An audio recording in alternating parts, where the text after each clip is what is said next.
possible. The only urgency, if there was any, was to get this adopted before the legislature met, and it turns out there was a bill, which we'll hear about where it stands from Rich in a minute,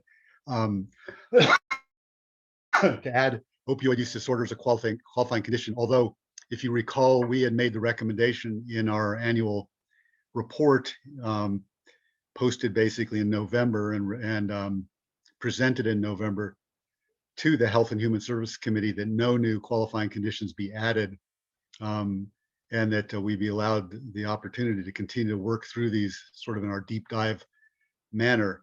And then for reasons that I'm not clear up, and maybe Rich can help elaborate, there was a bill put through to add opioid use disorder with no, as far as I could see, there was not a justifying statement. And actually, I found out about it in a very interesting kind of roundabout way through one of my colleagues at the university's representative, state house representatives, who said, could he inform them about any of this? And it came back around to me. And as a result of that, we ended up with a very interesting discussion about how we as a board interact with the legislature. And ultimately came out through the health department's legislative liaison that we would simply send our recommendation through as an addendum to our report, but not comment specifically about a bill, because it's the processes that the health department nor boards such as ours do directly comment on bills. And anyway, that's the sort of the short version, the Crip Notes version. But in any case, this hopefully did make its way through as an addendum, but with the note that it had yet to be voted on or adopted, but that I did presume, based upon our discussions, that the sense of the board was that you all were in agreement with these recommendations, having had all a due chance to provide feedback over the last month, which I received much input and instructed the document based upon your very thoughtful and useful feedback, which I know we all appreciate everybody's efforts. That said, if there's no further discussion about the document, is there a motion to approve and adopt?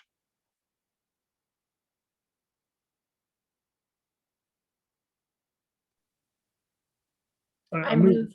Oh, go ahead, Ed.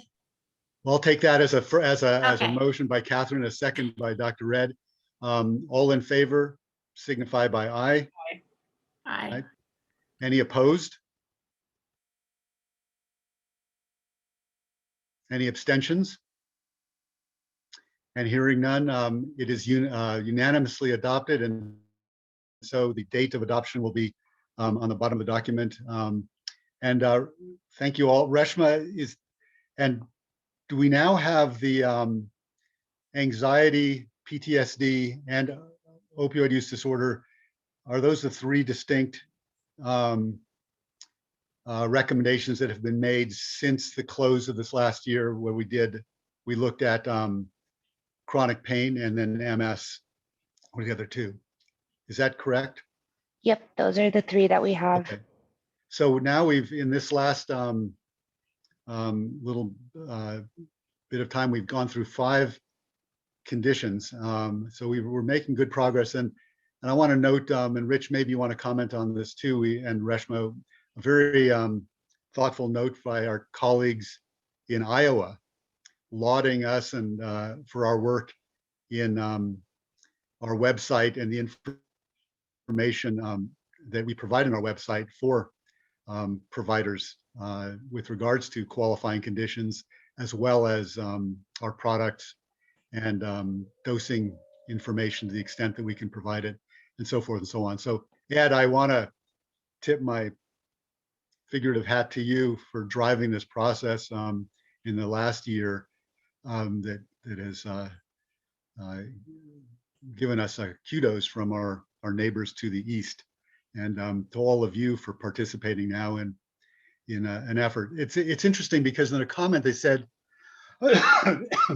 excuse me, they appreciated, and actually I did have a conversation with the medical director from their equivalent board. Very thoughtful guy, and it was a good discussion. But he seemed to be under the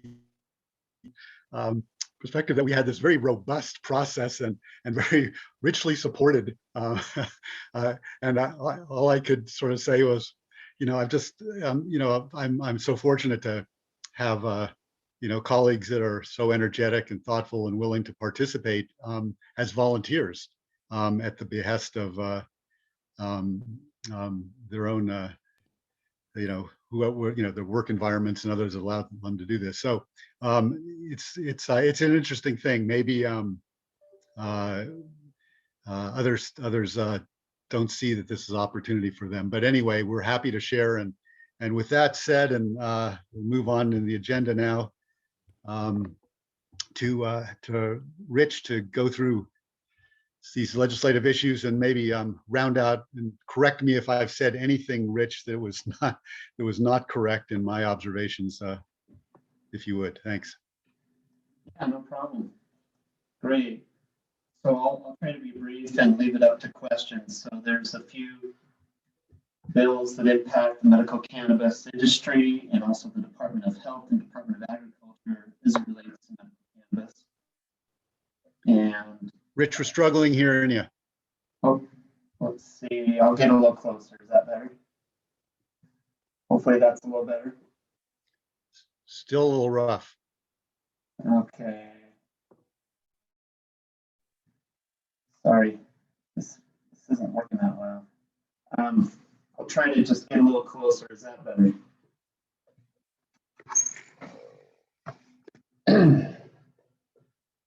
Is that better? Can you hear me better now, Perry? Okay, wonderful.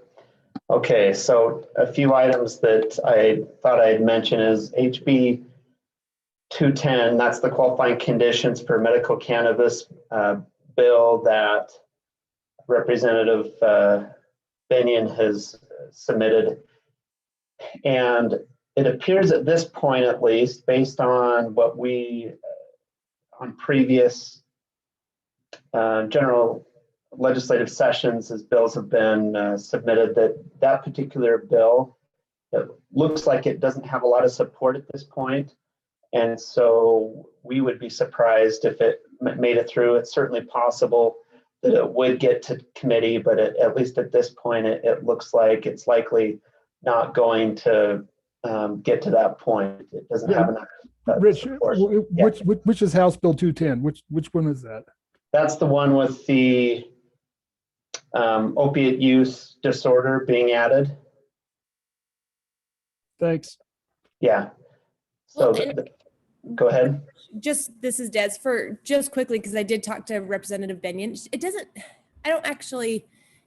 technically add opiate use disorder. What it does is if somebody has had opiate use disorder in the past or substance abuse disorder in the past, it just allows them to use medical cannabis for like those couple weeks that they would have been on opiates instead. So Desiree, I take exception to that qualification, not as a criticism of your interpretation, but if that's what Representative Bennion thought she was doing, that's not actually what the language says at all in the bill, which makes it then a very poor bill if it has not been interpreted or it's so easily misinterpreted. If you look at the language, and Rich, I don't know if you want to pull it up real quick and quote it. It's maybe worth. We've got the time. I've got it here in front of me. Yeah, go ahead and read. Yeah, and just really quick, Desiree, you're welcome to request the right to make a comment. We certainly want public comments, but just if you would raise your hand, I suppose, in the Zoom to make sure you get the attention of the chair. And there will be a time when we'll open it up for public comment for the board meeting, certainly, and anyone from the public is welcome to make a comment at that point. And Reshma can help make sure that when individuals want to make comments during the meeting, that those are recognized, and if the chair chooses, that those are given an opportunity to share their thoughts on specific topics as they come up, because certainly it's helpful to hear the perspective of other parties. But I'm just looking at the bill now for the board, and so it's HB 210, qualifying conditions for medical cannabis, and it amends the list of conditions, of qualifying conditions. It states opiate use disorder, as the term is defined in the current edition of the DSM published by the APA, to treat a patient in an acute pain setting as an alternative to opiates, or in a pain clinic, as that term is defined in 58.1.102, pain contract or other opiate maintenance program. So that is how the term is defined in the law.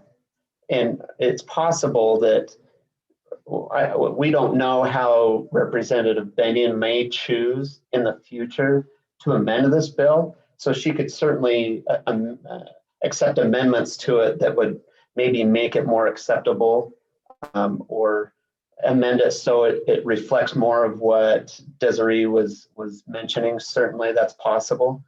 But under its current form, it appears to propose adding of opiate use disorder as a qualifying condition under those circumstances that I mentioned. So that's HB 210. And we attached, or we submitted a fiscal note to it. The fiscal note's been added. The status is that it's just in the House Rules Committee, and it's gone through its first reading in the House. It looks like in the public, the fiscal note is publicly available. Yeah, are there any other questions about that bill, HB 210? And I'll emphasize that anyone participating in the meeting that's a member of the public is welcome to make a comment. If the chair chooses to recognize them, great. Well, I know there's a lot of opinions about this bill and other bills that we'll be talking about. Yeah, let me make a quick comment here.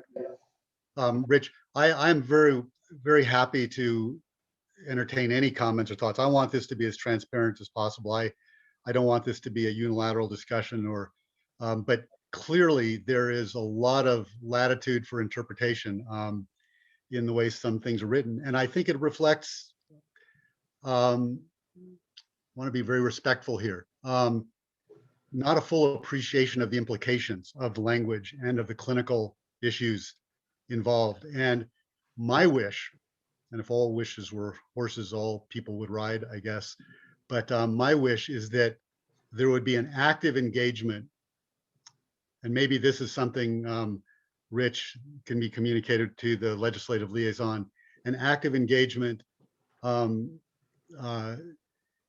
before the fact with our legislative members, as well as, and especially Health and Human Services Committee members as these things float up, so that there isn't embarrassment. And so if there is any ambiguity or misinterpretation or misinformation, especially with regards to clinical or scientific issues, that we can have this as an active engagement, and rather than chasing after. There was a lot of time spent involved in this process a week ago that could have probably largely been avoided.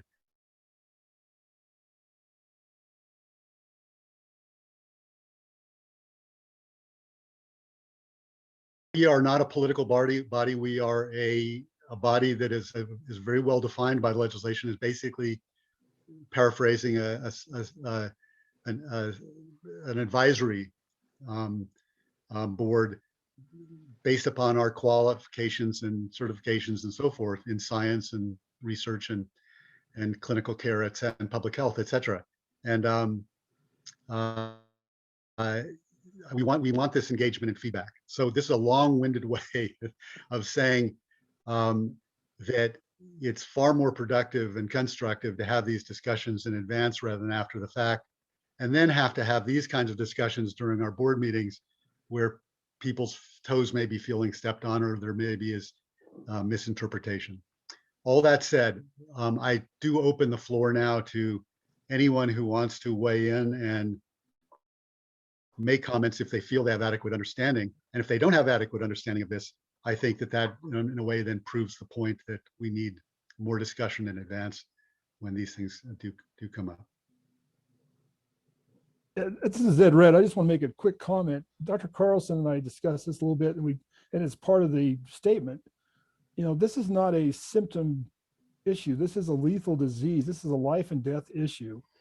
And I think we have to be really careful when we're not necessarily this board, but I think when we're making policies that might be promoting something that doesn't have any data to suggest that it actually works. As a kind of like a first line treatment. That's kind of what we'd be doing if we basically said, yeah, opioid use disorder is a reasonable thing to use cannabis for. I think, I just feel like I've got a lot of patients who are dead now because they overdosed, they relapsed back on their opioids. They didn't succeed. They basically got into sobriety and then had a bad day and used heroin and they're dead. And I just, and so I have a lot of anxiety about, unless there's data that suggests that this is actually helps people not have that happen, which as far as I'm aware, those data don't exist yet. Maybe they will someday, but they don't exist yet. I think it's really important for the general public to understand what a lethal disease opioid use disorder is, and you need to have a lot of respect for it, and not just assume that the first line treatment is going to be something that has no scientific basis to back it up. I just want to make that statement. Thanks, Ed. It also brings up the point that this board was formed after the fact with regards to so-called qualifying conditions. And now we're doing a bit of backfilling, largely out of, I think, a sense of our own responsibilities and driven by the professionalism of the people on this board, including our health department colleagues, that we are far more in many ways acting as a qualifying conditions board than we are a product board at the moment, given that there are not a lot of, there's not a lot to stay away in about products at the current time. That will probably come up again at some future time. But in the meanwhile, we really, I think, do have a responsibility to meet our obligations with regards to our charge as formally designated by the legislature, as well as to evaluate the products that are coming online, to consider the implications about so-called qualifying conditions, ones that exist currently under law and or under statute, and ones that others may be interested in adding. And that's where a lot of the work is, which is reviewing the data on a monthly basis, quarterly, annual basis. However, we need to refresh ourselves with the help, the extent we can, with the help we can get through Reshma and others to bring that literature forward.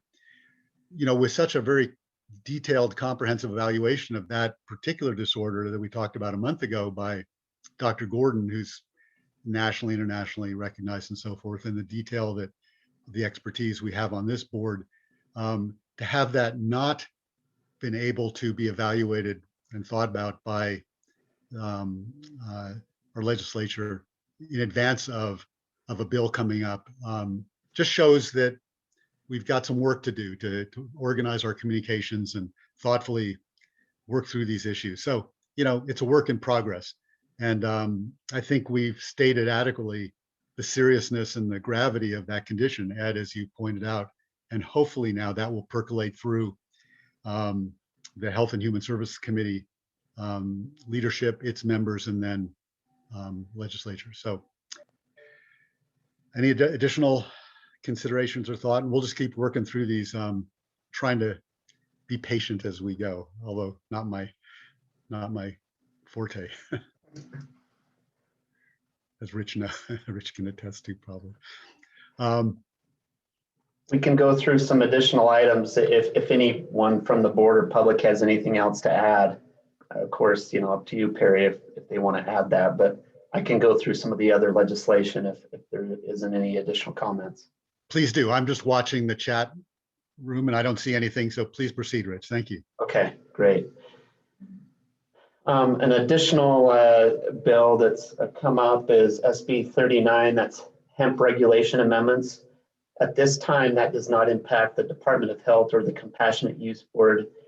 That deals specifically with Department of Agriculture. It only amends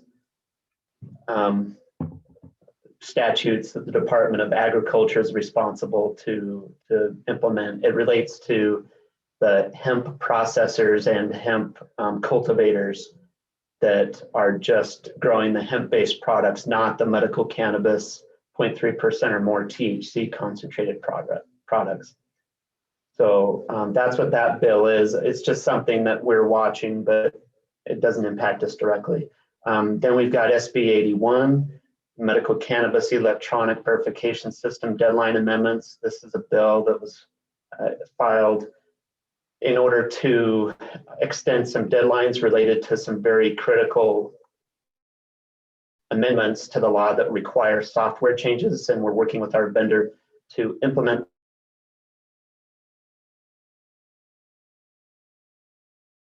those software changes. We just needed more time. Changes include modifying the software so it is able to accept applications from non-residents to receive a medical cannabis card for 2 21-day periods during one calendar year. And there's also an amendment that would make it possible for a patient to designate individuals at a care center where they're being treated to be able to administer their medical cannabis medicine. If the facility is okay with them doing that, that employee of the facility would be able to administer and transport that medicine within the facility as it's used by that medical cannabis card holder at the facility. So that just gives us more time to make the change that's necessary in the software to allow for that to happen. There's another amendment or change to the software we needed more time to implement that would relate to a qualified medical provider's medical assistant being able to go into the electronic verification system and to act as that qualified medical provider's agent in writing up a certification for a particular patient, designating what their qualifying condition is, and typing in the recommendations into the electronic verification system. Currently, under the law, it requires that the qualified medical provider do that in their account, and this provision expands that so they can designate a medical assistant to do that for them, or a receptionist or clinical person that is of a different license. They could go in and do that as an agent of the qualified medical provider. So there's changes that need to happen in the system in order to allow that, and this bill just gives us more time to do that. Okay, so that's SB 81. And then SB 170 is Consumer Protection for Cannabis Patients. This bill is sponsored by Senator Escamilla. And one thing that it does, this bill has been, it's got a few amendments. It adds a podiatrist to the list of licensees who can recommend medical cannabis. Currently, it's only MD, DO, APRN, or PAs, and this would just expand that to include podiatrists. As long as it's within their expertise or training, they would be able to recommend it. We would expect the far majority of these to be chronic pain related to the practice of podiatry. And so that's what that would do. An additional amendment would be to make it possible for the Department of Health to issue a conditional card to individuals as they wait for the Department of Health to review their medical cannabis card application. If they have paid the fee and they have had their qualified medical provider certify them, then they would be able to be issued in the electronic verification system in an automated fashion a conditional card that allows them to go purchase in the moment, and that gives the Department of Health a few days to review the application if there's additional review that needs to happen. For example, if it's missing something small that's missing. This conditional card provision is only available to individuals that do not require a compassionate use board review. So minors would not qualify for conditional card avenue of getting a card. They wouldn't have that option. And any adults that need to go through the compassionate use board because their condition is not one of the qualifying conditions, they would not be able to get a conditional card, but everybody else would. So that's the far majority of applicants that we get are individuals that would qualify to come through the conditional card avenue. So the time frame of a conditional card is still 90 days, but it just takes the Department of Health a few days to review that card. And so what we plan to do is to issue that conditional card that allows that patient who just barely met with their provider and paid their fee for the application to be able to go buy the product. They don't have to wait around for the department to review the application. It's just it removes a minor bottleneck that's in the process. It just makes it so they can go buy immediately after they pay their fee and they get their qualified medical provider certification in the EVS.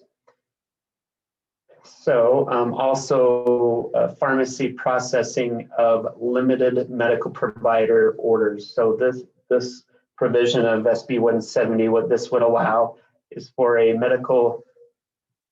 pharmacy medical provider and a pharmacy agent to be able to enter an electronic order or a written order from a limited medical provider into the electronic verification system. A limited medical provider is defined as someone who is not a qualified medical provider registered by the Department of Health, but who is a MD, a DO, a PA, or an APRN who has a controlled substance license, who wants to be able to recommend medical cannabis to under 15 of their patients.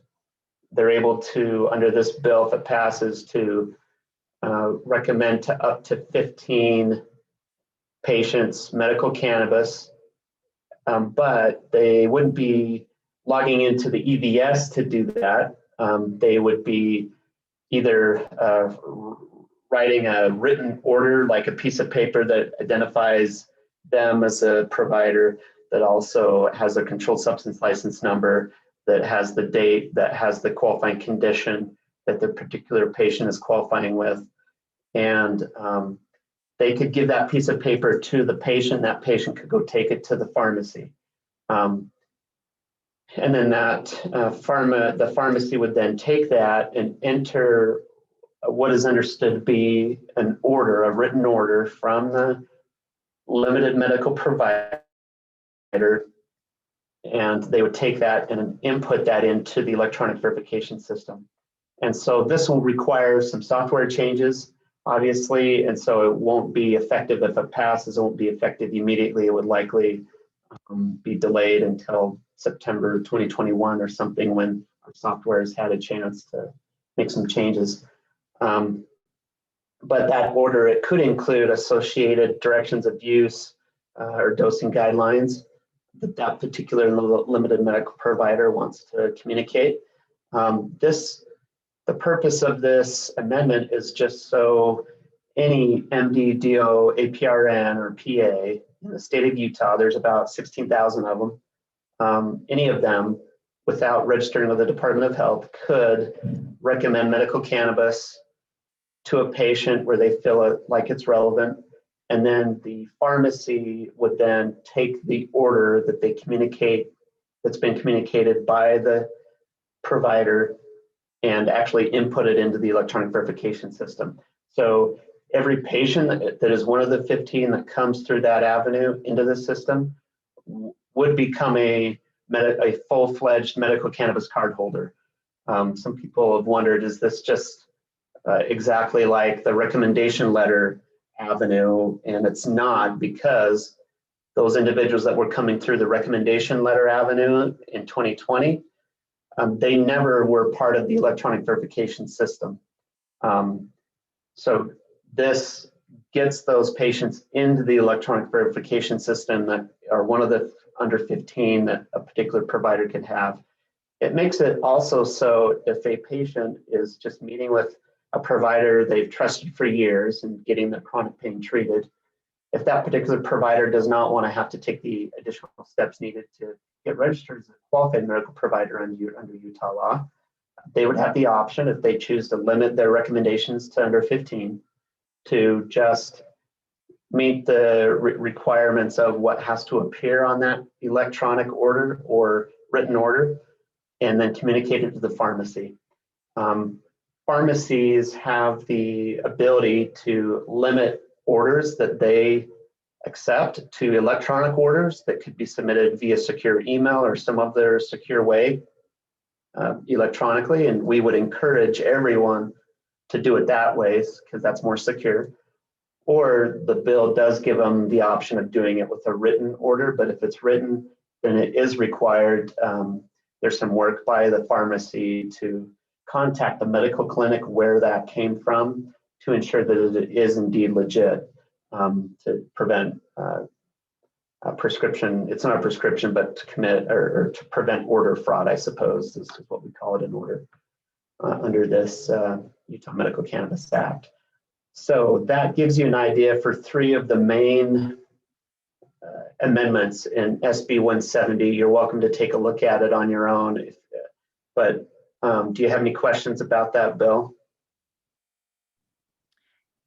Rich, this is Katie. I have been trying to look up this bill while you're talking. It's a mouthful. So and I definitely followed 2 of them, bypassing the wait period and the limited medical provider option. I didn't quite get the 3rd, but I can find it on the Legiscan website, but not the le.utah.gov website. Okay. If you just go to I'm on the legislature's website now. And if you literally type in where it says search le.utah.gov, if you type in, I'm just going to try it myself. If I just type in SB 170. Katie, there's an email from Reshma where I think she gives a link to it. Is that correct, Reshma? That I was able to find it very readily. It's also There we go. Okay, I see it. It just popped in from Lauren. Yeah, it looks like the floor sponsor is Representative Ray Ward, and it's the status of it is at the standing committee with the Senate. Okay. Committee. I mean, I don't know if we're supposed to be making comments now, or if this is just kind of informational. It's just informational. If you have your own opinions, that of course that's your opinion, and those opinions can be communicated directly to the sponsors of the bill and to other legislators by individual members of the board. You know, if there's a sense of the board in any of this, I think that we should take a sense of the board and communicate that sense to Rich, and then Rich can communicate that to the legislative liaison, who can then pass that information along. I think it's not only awkward and unwieldy, but it lacks authority. You know, anybody can weigh in as a private citizen with regards to any bills that come through. We have special standing as a committee or as a board in terms of expertise, and I think we should be, you know, we have to be circumspect about how we do this. That's what we've learned over the last few weeks. So we're not commenting specifically, but I think if we have some thoughts that are in service to the public health, consistent with our charge as a board, we should communicate that sense of the board to Rich. You know, this is a complex, really a complex set of amendments to SB 170. There's a lot of changes and additions and alterations, and it's there are a couple things that stood out to me that I'd like to share, and we can discuss. And Rich, you can maybe think about, mull over if this is communicable.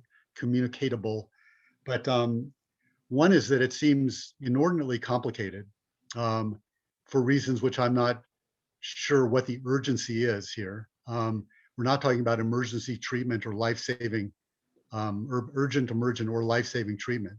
And it's going through a lot of gymnastics in a way to get to something. I'm not sure what's motivating that. I do think there is an access issue, and Mark's going to talk more about that, that we want to make sure that it's not just people on the Wasatch Front, but throughout the entire state, in all jurisdictions, and especially where there's underserved populations with healthcare providers, that there's not two different standards of care. On the other hand, what this bill does, it creates two standards of care, in a sense. It creates dual systems, and I'm not sure that solves the problem. And that's a complication in and of itself. The other is that it was a little hard for me to understand if this also obviates, and maybe Mark can speak to this as well, the requirement for at least education that becomes part of the certification for a qualified for a provider. There shouldn't be two standards of knowledge. You know, there's almost as if, because this program has rolled through and we haven't had a lot of morbidity, mortality, or anything that related to that, that there's a sense that somehow these are benign substances and chemicals without potentially significant negative health impact. We're always looking at the potential positive therapeutic impact, but there's tremendous potential for harm in all sorts of ways. There are drug-drug interactions. We've talked about those. We speak to those largely in our informational materials. We talk about that in the educational programming. In the absence of a healthcare professional knowing about the issues that need to be considered, that these are in fact powerful drugs with and knowledge about these drugs has to be at least to the extent knowable as any other drug that might be recommended or prescribed. So to bypass that system seems to be very problematic from a public health standpoint. The third Dr. issue Fine, on that topic, just really quick, I can just educate briefly. Yeah.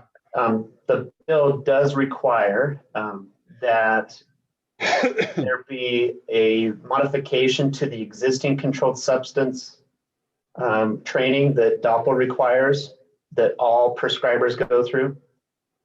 There will be a modification to that training that will include some training related to medical cannabis and indications and contraindications, and some just information about medical cannabis, because it is a controlled substance, really a legal one, but it's still, a controlled substance. So that is a critical provision of the bill that exists right now that we felt very strongly about. If this were to move forward, that we had to have a modification to the existing controlled substance course that's required for prescribers who are renewing their DOPL license as a prescriber. So all of the prescribers would have that existing controlled substance course that they take, whether or not they choose to prescribe or get involved with medical cannabis or not, they would have that benefit of that training. Now, that is I understand, a very minimal amount, but at the very least, it is something. Also, something else to keep in mind is that there is the DOPL licensed pharmacist that oversees each of the pharmacies. And I understand their role is different as it relates to medical cannabis as it would be as it relates to if they were working in a regular retail pharmacy at a Walgreens, right? Where their role is expanded as it relates to medical cannabis because of how the law is written. They're able to make recommendations with permission from the qualified medical provider or limited medical provider in this bill. So there is a licensed medical professional that also has a lot of education related to medical cannabis and is able to, I think, educate patients about some of those most critical contraindications and side effects that they need to be aware of, where that they're sharing their medications they're currently taking with that pharmacist, so that pharmacist can then educate them about certain types of cannabis that may or may not be ones that they should be using. So those are some of my thoughts as you were mentioning that. Sorry to interrupt. No, that's great. I was looking for it. It's, you know, it's very, we don't speak well, maybe Ed does, but most of us don't speak legislative ease. And so reading through these bills, oftentimes it's easy to get lost in what's really, you know, at substance here. And I do, Mark, I know you're going to talk about this more, but in terms of, I'm a little surprised, I guess, that there just simply wasn't a bill that spoke towards a waiver program for hardship areas or conditions where, you know, the financial access or financial issues around paying for this process could be waived given a hardship, and just make anybody who's interested in interacting with this program, have them be a qualified provider and make it a uniform process. So rather than the pretense that somehow there's something urgent, emergent, or life-threatening about getting somebody, you know, rapidly engaged in this and bypassing a system that's now only been in place a little bit less than a year and has yet to really get its legs under it. There's one, I don't think it's a subtlety. I think it's actually a very powerful bit of verbiage, Rich, that I wanted to bring to your attention and get others' thoughts on. And this is, you know, in my obsessive compulsive way, and, you know, Katie and Mike can diagnose me as they wish, but under 1E, there's a phrase that I think is really interesting. It says, may consult with, and basically it's alluding to information that's online that largely we've created here to inform some of the providers of issues around medical cannabis. You know, there's sort of three levels of obligation. There's may, there's should, and there's must. Usually, and I'm not a lawyer here, but, you know, the musts are the things you have to do. Shoulds are things that are highly recommended and viewed as important to do. And may is, well, you take it or leave it. And, you know, and if you do, you do, you don't, you don't. May seems to be awfully weak language for recommending powerful drugs that have significant health implications. I think the very least we can do and is offer up, Rich, a recommendation, if it is a sense of the board, that a lot of effort has gone into trying to inform healthcare professionals within our state about the pharmacology of cannabis to the extent we understand it, and to help everybody be as, you know, use these drugs as safely and as effectively as possible. And so I think at the very least the word should replace the word may, to give a sense that that at least a sense of this board that is an important public health issue. And I would think, Rich and Mark, if you would weigh in, that would be of importance to the health department as well, since we work in tandem. So that was my third point with regards to SB 170, that it's extremely complicated. It seems to create dual pathways rather than uniform pathways. And if there's issues around access, we should consider maybe waiver programs rather than restructuring an entire bill with such complexity. And then thirdly, that information that's online to inform health professionals should be consulted rather than maybe consulted. So Perry, I have a couple thoughts. You talked about access and you talked about education for this. On the access issue, my own personal opinion is this program is way too new to have to start changing access things. The program is growing rapidly. People are getting service. There'll be expansion of pharmacies. There'll be mail orders coming. And I'm disappointed that they feel they have to make these modifications because of quote access unquote.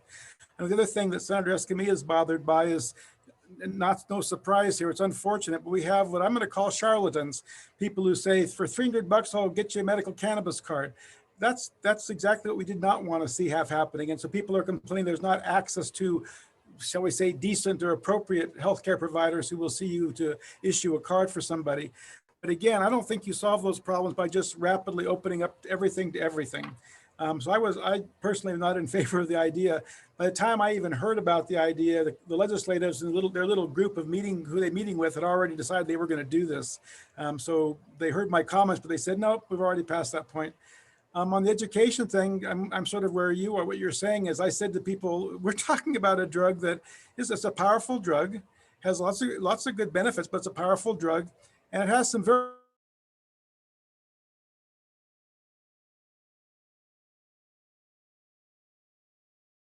they shouldn't be recommending it. We don't, in medicine, we don't just say to the pharmacist, well, I'm going to prescribe something, I don't know anything about it. You figure out if it's okay. We don't do that in medicine. So why would we do this for cannabis? So I really felt like at a minimum, at a bare minimum on that controlled substance training that the people have to take every couple of years, we ought to have 15 to 30 minutes out of those 2 hours just to talk about contraindications, side effects, drug interactions that are really important. This is a minimum. And that doesn't even begin to talk about what the proper indications are, but those are my thoughts about access and education.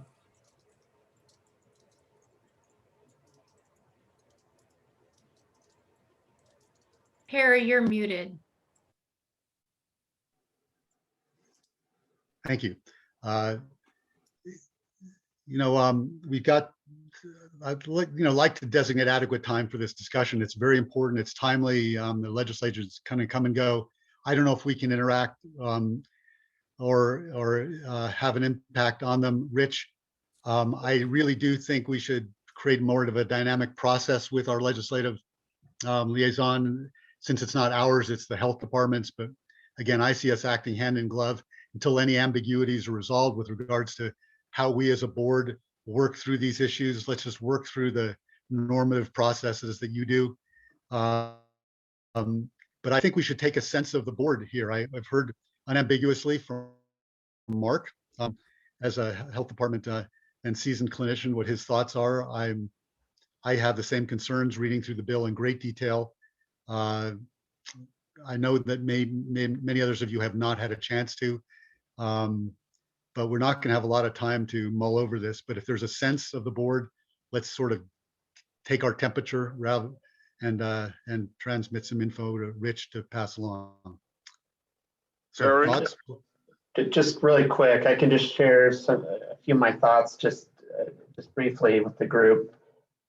The Department of Health, we've shared our thoughts about the legislation before it became public. We knew it was coming and we shared our thoughts about it. And some of our thoughts were represented in the bill and others weren't, because we are just but a factor in what they consider, right? Sometimes they agree completely with what we suggest and other times they don't. We're the executive branch, and so I believe that you're welcome to share whatever thoughts you have with the Department of Health, and the Department of Health can decide about how to appropriately share those thoughts. But many of I would say all of the issues that you've brought up, Perry, we have shared with them already.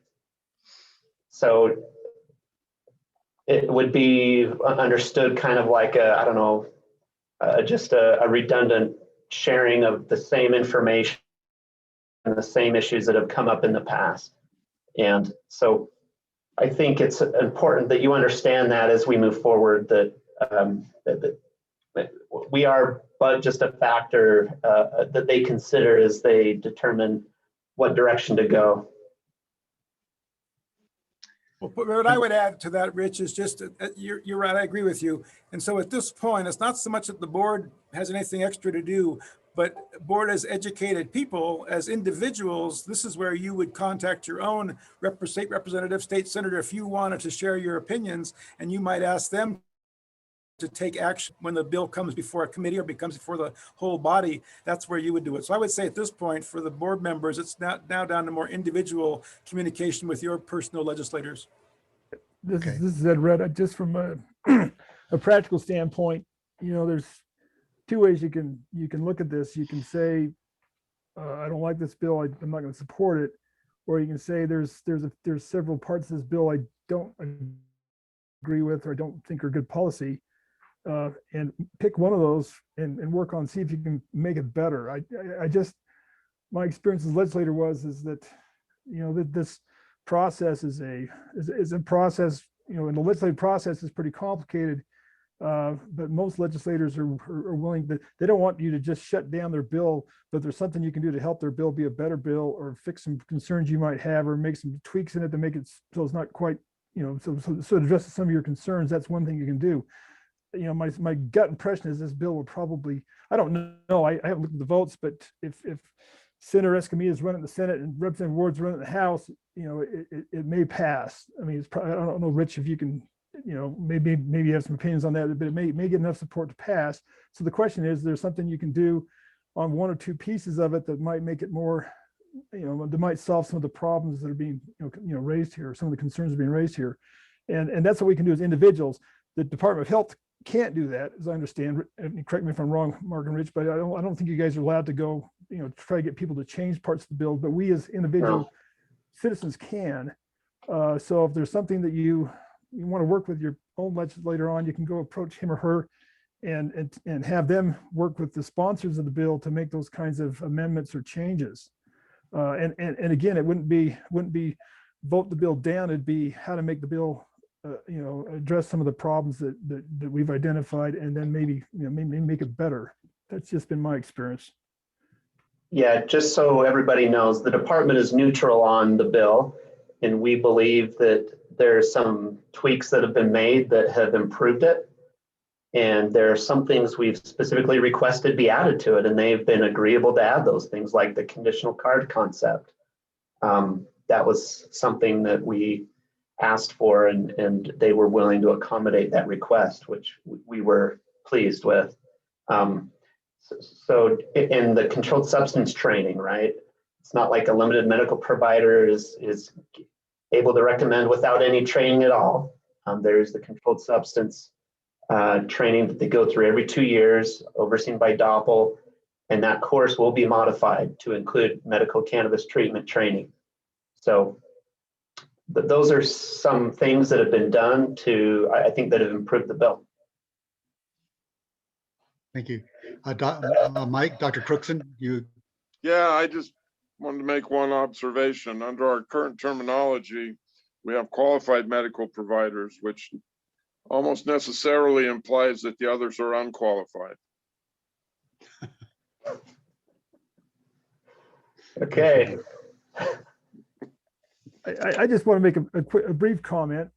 And I'm just, this is my own personal experience, is that I think that there's a lot of providers out there that have not taken the time to go through get the QMP designation, because they don't necessarily want to have people flooding into their office seeking cannabis and try to figure out who needs it and who might benefit it from, who might, who might not. But amongst those people that are seen, working 4 or 5 days a week in their offices, trying to do the best they can to help people, they're going to come across people from time to time that they're going to say, I wonder if medical cannabis might be useful in this particular person, because I've tried everything else and the person's still very symptomatic, and they're asking if they can, try it, or at least be considered, a candidate for that. And the whole 15 patient limit is probably, quite honestly, probably pretty realistic for most people's practice in that circumstance, because, I'm a QMP because I'm on the compassionate use board, but in my practice, I've only got 3 or 4 people that we've resolved. Everybody else have been able to manage with, FDA approved, therapies and things like that. But there's 3 or 4 people that have basically tried everything we can think of, and we try them on medical cannabis. And sometimes I get a positive result, and sometimes I don't. They don't always do great, and sometimes they say, I don't feel good on this, I don't like it. And and other people say, yeah, this helps me some, I'm going to continue on with it.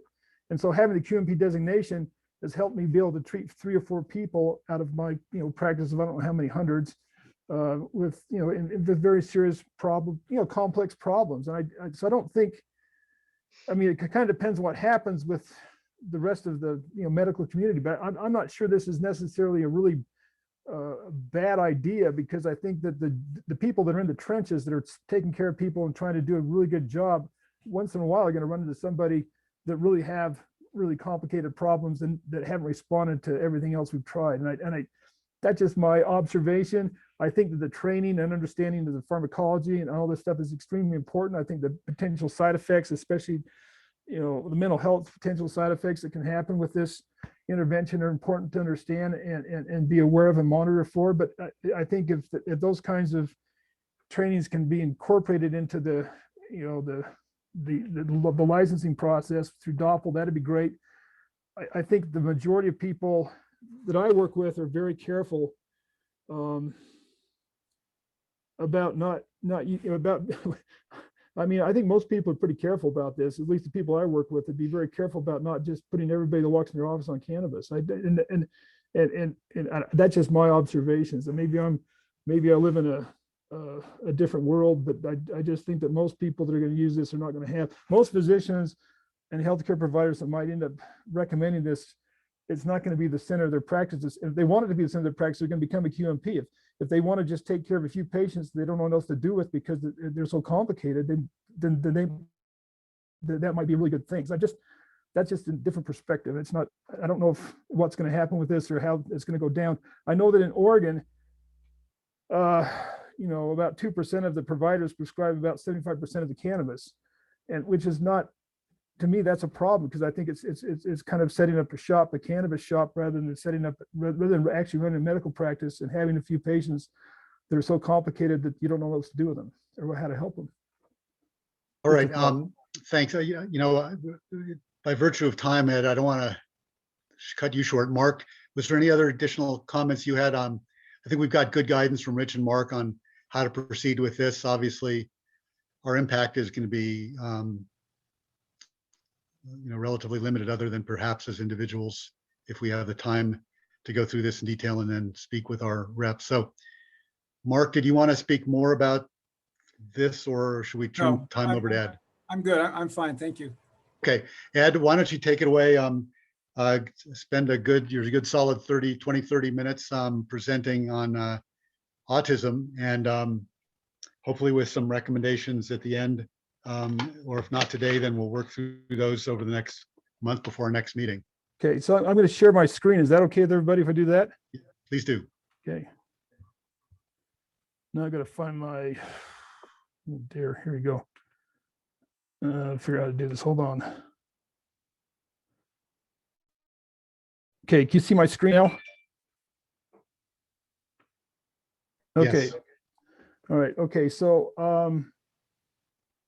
I'm just going to run through this PowerPoint I kind of put together. And I need to warn you that 30 minutes before this meeting, I actually was able to discover something that's really important in this discussion. So I'll save that to the end. My disclosures, first off, I've been on this board. I'm on the compassionate use board. I've been a legislator. I'm a licensed physician in internal medicine. My clinical experiences, I've been treating adults with complex mental health problems since 2008 under the mentorship of several psychiatrists, some of them down the hall from me, some of them in the hospital. I've taken call in the behavioral health unit since 2009. It's like I've had some experience, but I'm not a board certified psychiatrist. I think it's really important for people to understand that. And I got to tell you, after working with my colleagues who are board certified psychiatrists, I'm very, I'm going to say this. I'm pretty well aware of the limitations of not having done a residency in psychiatry, and how that limits, even with the mentorship and experience, there's still times when I consult with my board certified folks, because otherwise I'm out in left field. And the other thing is I don't treat kids, so I have no clinical experience diagnosing or treating young children with autism spectrum disorder. And I have no volunteer paid relationships with medical cannabis product producers or processors or anything like that. So those are my disclosures. So I think it's important for us to go to the DSM-5 and understand that when we're talking about medical cannabis, it's important to understand what we're trying to do with this intervention and what people are trying to do with it. And there's some core symptoms of autism spectrum disorder, and there's some comorbid or non-core symptoms that are, it's important to separate those two, because what you're trying to treat makes a difference. So the core symptoms for autism are from the DSM-5 are these deficits in social communication interactions, and then restrictive repetitive patterns of behavior, interests, or activities. And it's important to understand that these are the core symptoms, and to get diagnosed with ASD, you need to meet certain criteria through the DSM-5 to actually have this diagnosis. They have to be present during an early developmental period, usually 12 to 24 months, and they have to cause significant impairment in social, occupational, important areas of functioning.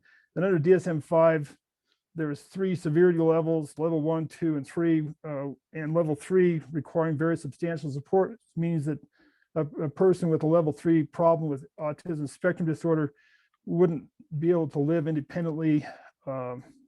Probably as an adult would have to be in a group home or something like that, or live with parents that are taking care of them on a regular basis. I want to go back to this. Let's see if I get my thing up here. There's a lot of hyper or hyporeactivity to sensory input, unusual interest in sensory experiences. All these things are sort of part of the core symptoms, but I think these are all important to understand, because when we're treating autism, are we treating the core symptoms, or are we treating the comorbid symptoms? Because the comorbid symptoms are different. Okay, we got epilepsy and EEG abnormalities, pain, including hypoalgesia or hyperalgesia with hypo or hyperreactivity to sensory input, irritability, aggressive behaviors, self-injurious behaviors, depression, anxiety and obsessive compulsive disorder symptoms, tics and Tourette syndrome. And then you got allergies and atopic conditions and GI symptoms. So when somebody's saying, I'm going to use medical cannabis to treat autism, I think it's really important for the provider and the patient care provider or the patient themselves to understand, well, what is it we're trying to treat? What are you trying to make better?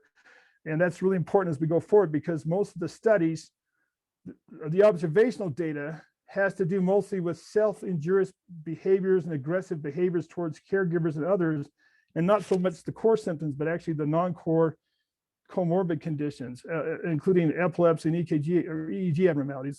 So when we look at these studies, it's important to understand that mostly what we're dealing with, most of what people are saying, this is what we're trying to treat, are the self-injurious and aggressive behaviors. And that's in my experience on the compassionate use board, that's typically when people present an underage, an individual less than 21 years of age that has autism spectrum disorder. Most of them are approaching the compassionate use board to try and deal with these non-core symptoms, the aggression and the self-injurious behaviors and agitation. Any questions so far? Okay, medication interventions to treat behavioral problems. There's only 2 medications that are FDA approved for treatment of ASD, which is aripiprazole and risperidone.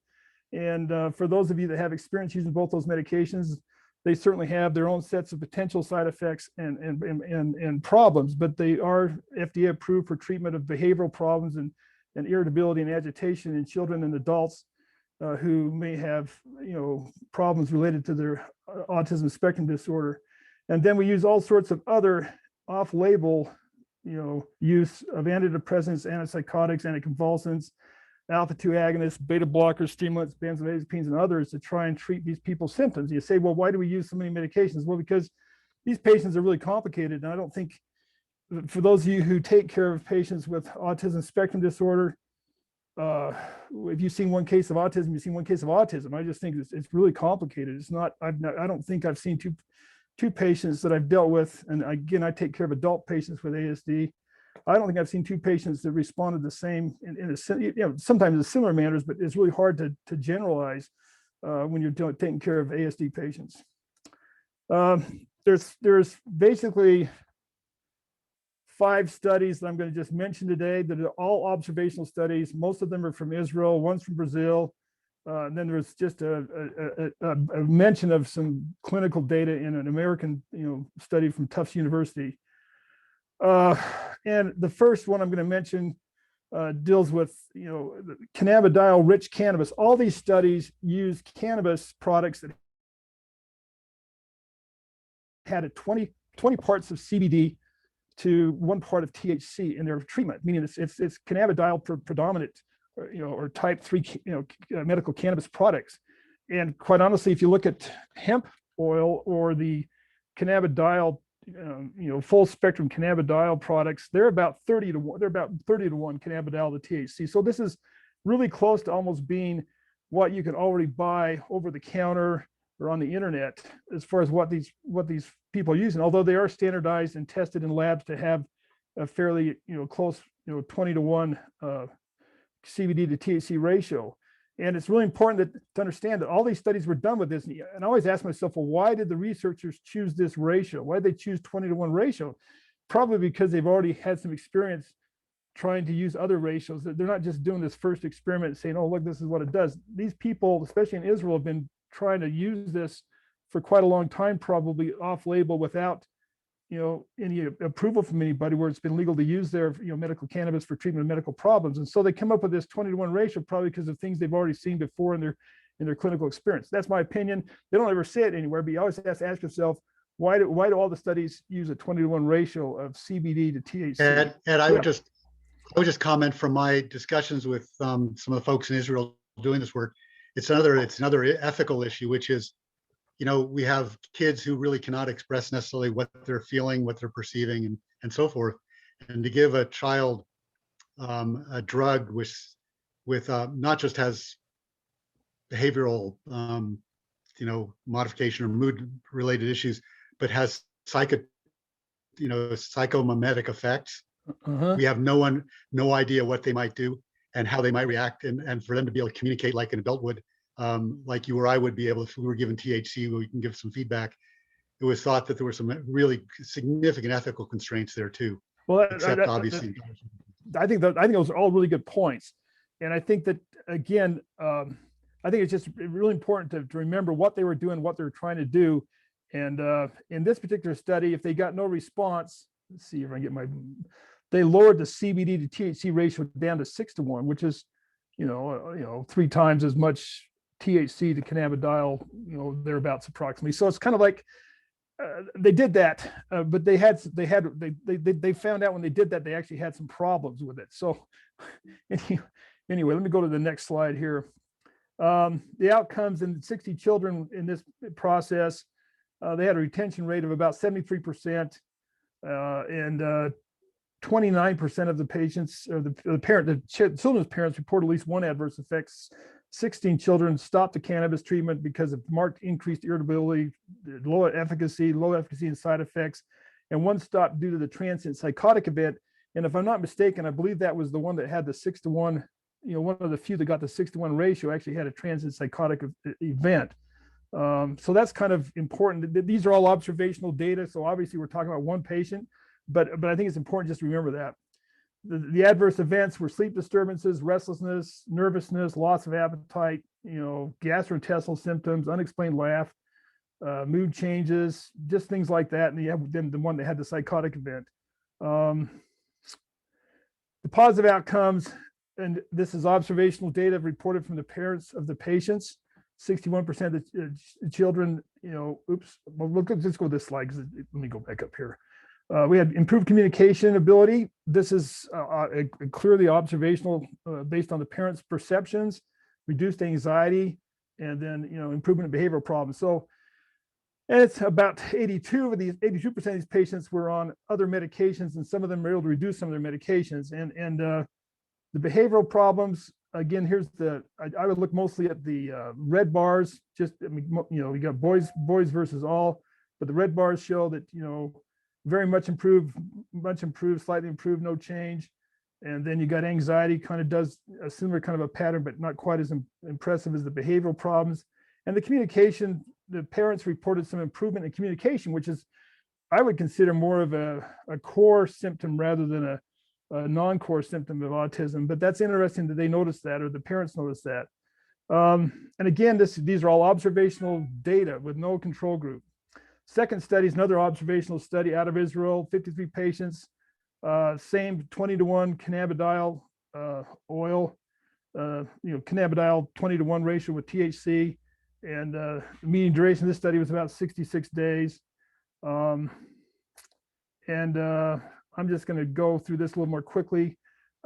We had some, and they had some statistics on how they determine whether it's change or improvement or worsening. And you can see the data there for what happened. And they had adverse events as well. And you got somnolence, appetite decrease, insomnia, things like that.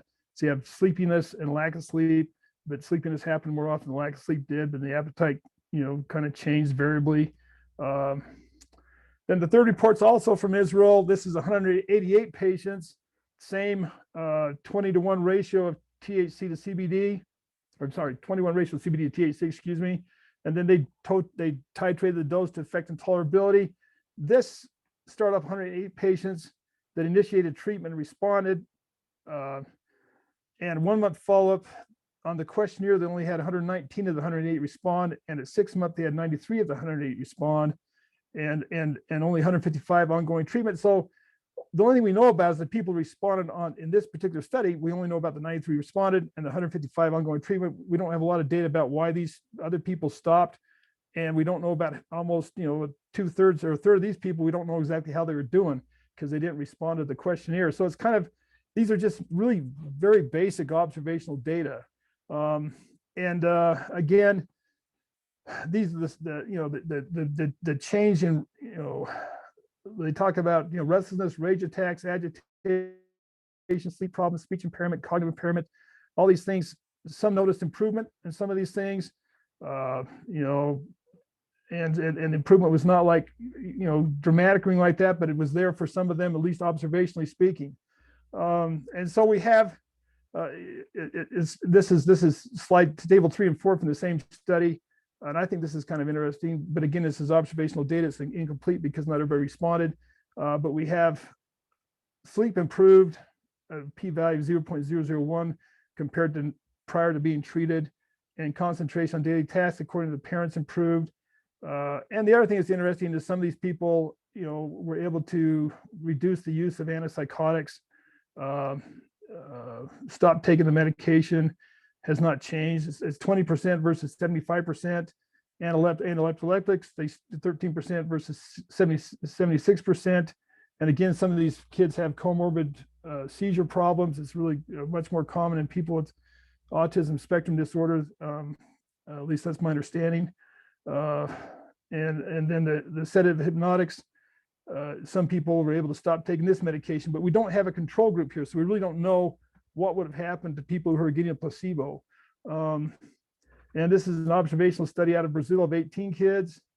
And I'm going to go through this pretty quickly in the interest of time, but they have all 18 kids listed here, and the perception of improvement in different symptoms of ADHD, behavioral problems. And I have to look down here, motor deficits, communication, social interactions, sleep disorders, and seizures. And what they saw was a reduction in seizures, which have been, shown with other studies, observational studies of medical cannabis, and some improvement in some of these other comorbid symptoms of ADHD. And this is only 18 patients, so it's not a very big set, and it's observational data. And then there were, in this particular study, they looked at neuropsychiatric drugs taken before treatment and after treatment, and then, side effects of the cannabis intervention. And you guys can go back and look at these yourself, but, some of these people were able to get off some of their other medications, and what that means, I'm not sure. And then there's one report from Tufts University that's more of a review, and then just some general clinical, data that there was not a methods section on this article, so it's hard to say exactly what this means, but these are patients reporting improvement in epilepsy on cannabis is 20 out of 22, which is pretty impressive for just observational data, but it's there. Patients with generalized epilepsy reporting improvement. patients with focal episodes reporting improvement, and then patients reporting improvement in aggression and self-injury. So this problem right here, about half the patients in these 22 patients, or 32 patients reported some improvement between patients with problems with aggression. Again, these things are just, they're data. And the limitations is, there's lots of limitations to these observational data. I think it's important for people to understand it's not the same as a double-blind placebo-controlled trial. And this is, and you all know this, but I think it's important to remember that we don't know what happened to people don't report. Like if you have, half of your patients don't report back to you what happened, and all you hear from is people that had good outcomes, you're going to have a biased impression about how this medication or this intervention works. Now, before I get to my conclusion on this, I want to tell you that 30 minutes before this meeting started this morning, I was going back over some of my records, and last week, 6 days ago, a double-blind placebo-controlled, or not double-blind, but placebo-controlled trial, randomized trial, was actually reported on use of this 20-to-1 cannabis intervention in Israel, in actually a placebo-controlled trial. And I haven't had time to go through this, so all I was able to do in the 30 minutes I had was basically take the abstract and put it on the slide for you, and that's all I can really do today because I haven't had time to go over the study. But I think it's important to point out that they did not find any change in scores reflecting the core symptoms of autism spectrum disorder, but they did find a reduction with the whole plant extract with disruptive behaviors. And so here is the first report that I know of. There's actually a randomized controlled trial that shows a reduction in disruptive behaviors based on some scoring and family perceptions when you compare a whole plant extract to placebo. And the difference, if you look right here, is 49% on whole plant versus 21% improvement on placebo. You got 49% improvement on whole plant extract versus 21% with placebo. I haven't had a chance to go through this whole study yet, so I can't say anything more than what the abstract says. But I think it's important to understand that we now at least have one study that's been available and published. I don't know the quality of the study. I can't say anything about that, but the important thing is it's out there. And I think that what I'd like to do is spend some more time on this at our next meeting, maybe, and before we develop any sort of policy statement on autism. And Ed, thank you. Ed, thank you. I like the idea of actually extending this. It'll give you a chance to look at this new data. It's certainly very suggestive. I think this gives us an opportunity as a board to weigh in not only on the condition, but also on the products. I think that the cannabidiol to THC ratio information at least starts becoming elucidative, especially with this last study that you showed. So let's have a few minutes of discussion now. We've got maybe about 5-10 minutes to do that, and then Ed, I'd like it if you would be willing to come back in March and sort of give us a bit of an update, anything that's changed at all, and then maybe if you could sort of maybe format some recommendations similar to what we did with the last couple with PTSD and with OUD, that would be great. And then we can discuss and vote. Any thoughts about that? I think that'd be good. I think the important thing to understand is that there are no data anywhere that I've ever seen that suggests that using high THC content CBD or high THC content cannabinoid products to treat autism spectrum disorder is effective or useful. I've never seen anything that suggests that's the case. And especially, and I just think that's important for us to understand, and it's important for us to communicate that to providers that may be trying to use this in adults and some children with severe behavioral problems. I think it's important to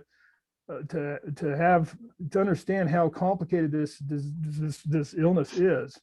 and how incredibly complicated it is to be a caretaker of a child or an adolescent or an adult with severe autism spectrum disorder, where they do have severe behavioral problems and they're, you know, tearing the house to pieces or hitting people or biting people or doing whatever they do. It's really tough. And so I think a lot of parents in those situations are looking for something to help.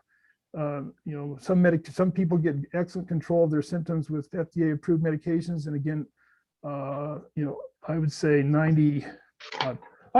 mean, again, I take care of adults with autism. I don't take care of kids. So I don't have any experience with kids, but the adults I take care of, I think we have pretty good management of their symptoms with FDA approved medications. And I haven't found it necessary to use medical cannabis in any of their situations because they're doing pretty well, but that's not necessarily the case for all people. And I don't have, this is just anecdotal stuff for me. And to me, it's like, I know that some of these parents really struggle, and some of them have tried medical cannabis and have reported beneficial effects from it.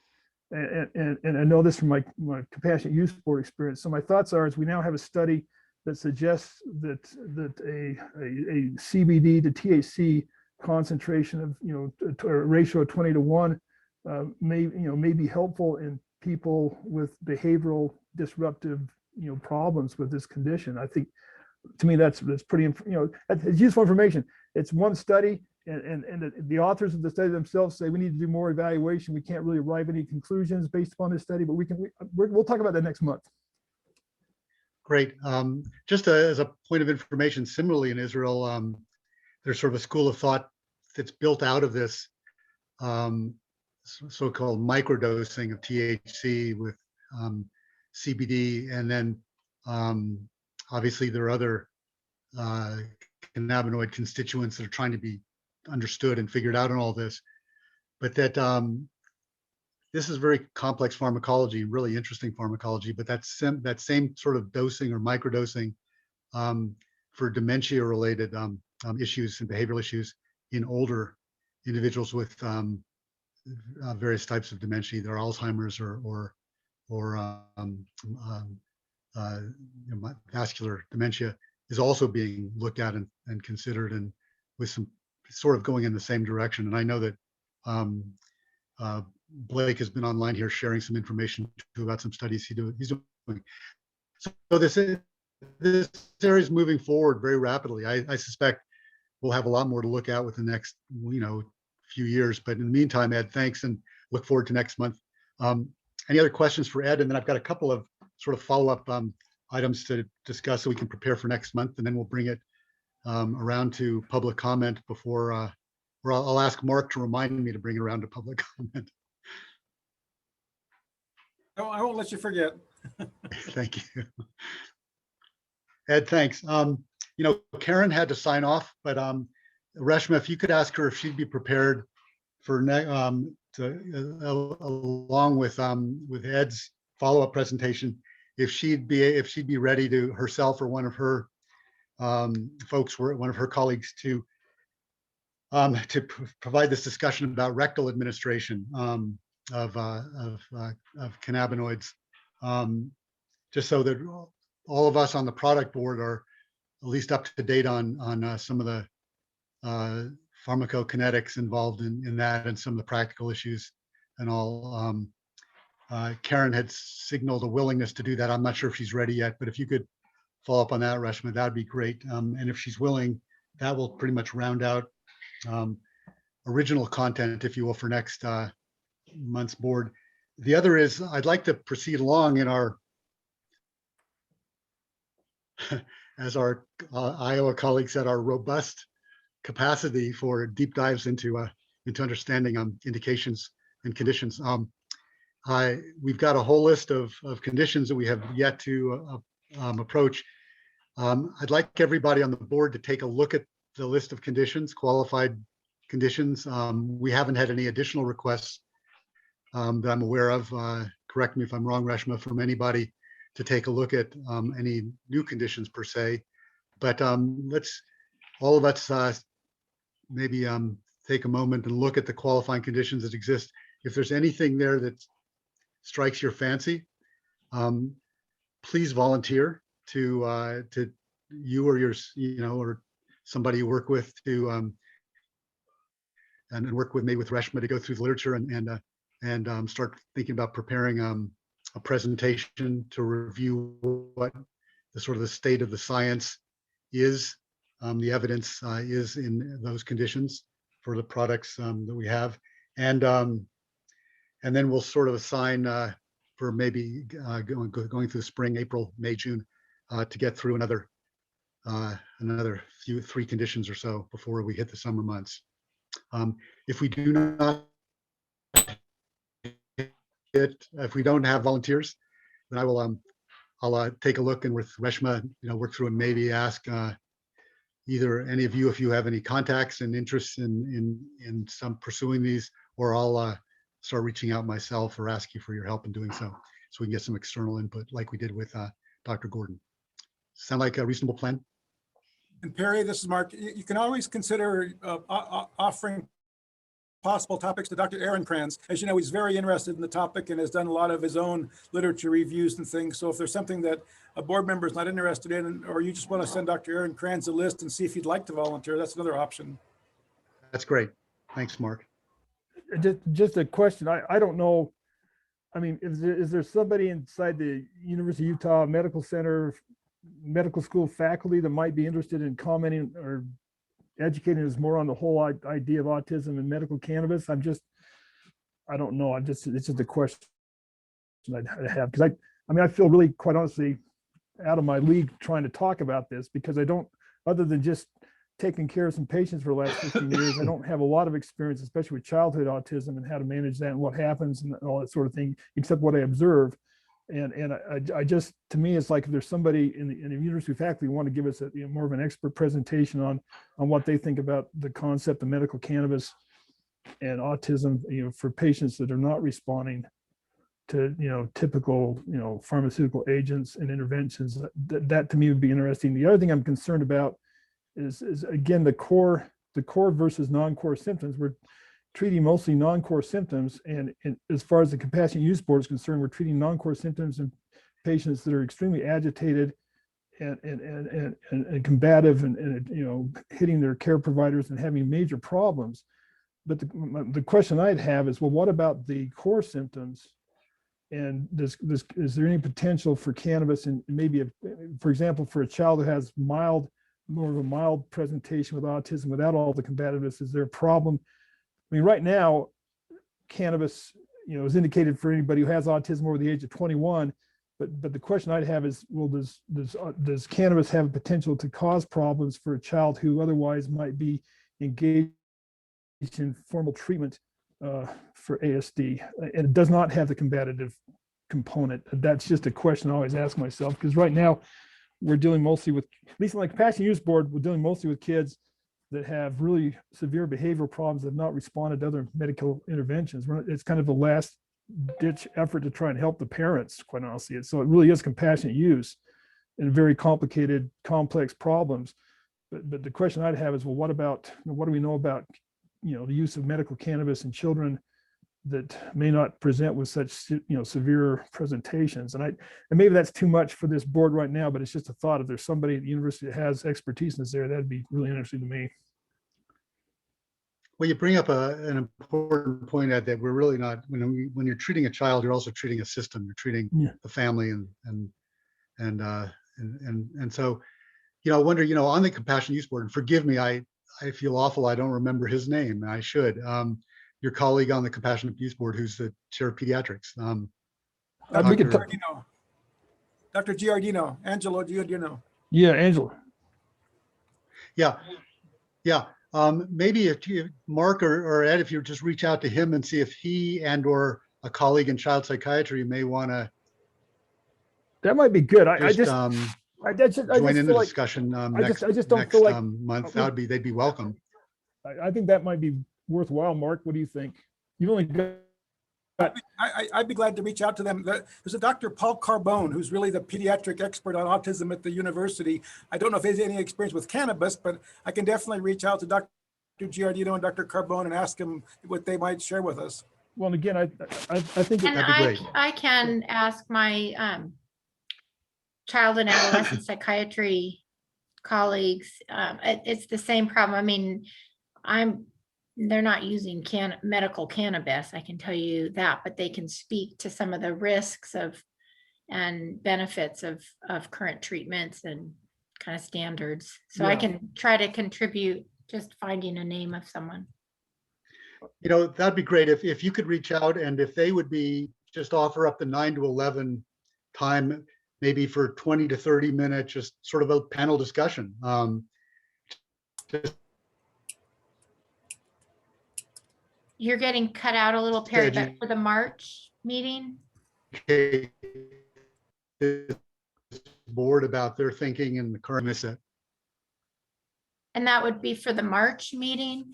Yeah, for morning? March, for March, if whatever time might work out the best for them. Rush, I know it's a little bit of a coordination issue, but if they can, if they've any or all of them can provide 20 to 30 minutes of their time just to contribute to a little panel discussion, and then we'll accommodate our 2-hour block within what works for them. That'd be great. That'll certainly round out the discussion, I think, much more fully. I'd greatly appreciate that. Super. Well, those are all the, so we're going to, just to summarize, we're going to have that an effort at a little panel discussion around the autism issue. See if Karen's ready to talk about, or colleague, about rectal administration. That's sort of the new, and we're going to look at the list and see if we can organize ourselves for the next few months around qualifying conditions. And with that, I will reach out to the public to ask for any thoughts, input, discussion in our last 10, 15 minutes.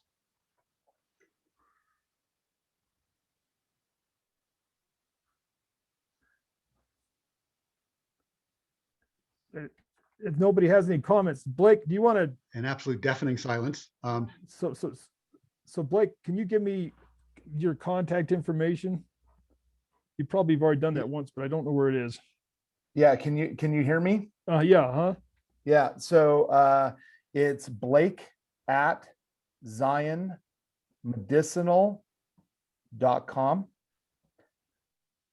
And let me give you my cell phone number. The best way to reach me, and anyone here can get my cell phone number as well. It's 801-355-1085. Okay. And there's a lot of really interesting studies that are out there right now, specifically around whole plant medicine and or minor cannabinoids. Yeah, the minor cannabinoids, we didn't really touch on it all today, but there's some information about them that we might share next month too. Some just, observational type data on minor cannabinoids besides CBD and THC. So thank you, Blake. I'm going to reach out to you. Sounds good. And I really appreciated your comment, especially around core issues versus treating other comorbidities with it. Because most treatments are right around, things that are associated with autism and not directly treating autism itself. And that's most of the data that I've seen. Yeah, that's important for everybody to understand. We're not curing autism or necessarily making people more functional as far as their core symptoms, but we can, the data that I've seen suggests that there may be benefit in reducing the non-core symptoms. And that's probably important to understand. So. And Blake, what is Zion Medicinal? And who are you in relation? So I am the Chief Science Officer for Zion Medicinals and Zion Pharmaceuticals. We are one of the 8 cultivators in the state of Utah, as well as a processor. We are currently growing about 120,000 square feet of cannabis in the state of Utah, as well as producing almost a third of the total material for the state. Prior to this, I actually was in the industrial hemp space. Prior to that, I was at the University of Utah. Prior to that, I was at Westminster College. And then I was in pharmaceuticals before that, specializing in pharmacokinetics and pharmacodynamics. Basically, I just thank you for that. I think it's great to get some kind of industry sponsored information, but I think we should work to try to get some kind of non-industry information if at all possible, to kind of balance it out. Yeah, absolutely. Well, absolutely. The reality is good science is going to be universal for both scientists, medical professionals, and anyone who has that expertise. And it should be objective and be out there. I mean, one of the things that I appreciate that this group has done is we talk about the standards for good science, which include double-blind studies and so forth around the FDA. But also, having said that, everyone knows I'm pretty vocal in that there's not enough studies that have been done yet. And so we're trying to forge a path forward and getting good data. And so there's a lot of support that's needed. And even if some of that is anecdotal, what I have found with patients is, even though that itself may not be something to sway the way that we think about dosing, it shouldn't be ignored either, as people have real feelings about how it's affected their lives. In my particular case, and I think it's important that people hear this, I left my career in academia and pharmaceuticals specifically because my daughter had a seizure condition that current medications were not effective for. And I am very pleased to report we have the right combination of cannabinoids, and she's been seizure-free for 3 years. And so there is good medicine here. We just need to do the work behind it to make sure that we can dose effectively and properly. Okay. It's so very interesting. It's looking, in the chronic pain space, it's looking very much at sort of similar to autism in that, we maybe not directing, directly impacting the specific nociceptive pathways in the same way that, analgesics do, or certainly disease modifying treatments do. But your experience, altering the experience of pain and a lot of the secondary conditions, namely sleep deprivation, deconditioning, mood, social interaction, all the things that good comprehensive pain treatment should address, just like comprehensive autism treatment would address. And it looks like, it seems that that's where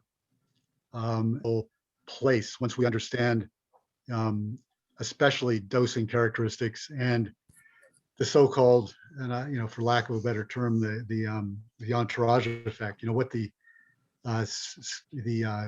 complex interactions at either specific cannabinoid receptors or other receptors which do bind and upregulate under the influence of endocannabinoids or external cannabinoids. But that's a lot to unwind. I will say, with regards to Blake's comments, yes, there's a lot of science somehow embedded in the 25, 30 years of anecdote that we have. I think that's exactly our job, is to try and untangle this.